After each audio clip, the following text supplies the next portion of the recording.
But here, the ABC's denying any problem. And I was highly amused when they exposed my hypocrisy because I've been critical of Trump. I mean, this is the point. I think if you're critical of Trump, then you're allowed to snip up his speeches however you like. No, you can have a view one way or the other, but in the end, you've got to be fair in your editing. It's a kind of dumb trouble way that they looked at that, wasn't it? That they went, oh, look, you know, terrible Chris Kenny, you know, he's attacking us for making fun of, you know, for minimising this awful quote. But he also said the speech was bad. Well, one thing doesn't mean the other. You know, you can say that a person's speech was bad without having to doctor it to make it worse or to make it appear as though someone has said something that they didn't say. And this is, again, it's a part of what I was talking about.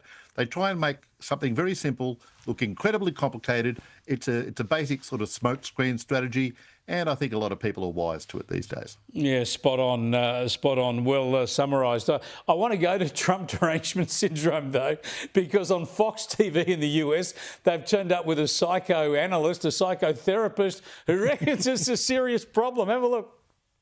People are obsessed with Trump. They're fixated. They're hyper-fixated on Trump.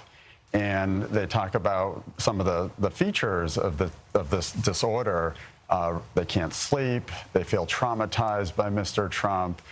They feel restless. I had one patient who said she couldn't enjoy a vacation because anytime she saw Trump in the news or on her device, she felt triggered. So this is a profound pathology, and I would even go so far as to call it the defining pathology of our time. Just brilliant. Most of these people are journalists in Western countries, right? Yes. He's just described the ABC. It is incredible that people have allowed themselves to become so infected with the madness. I mean, when you look basically at a lot of Trump's policies, they're not extreme. They do fall within the range of what would have been, you know, centrist, sort of even Democrat-leaning policies for the past 20 or 30 years.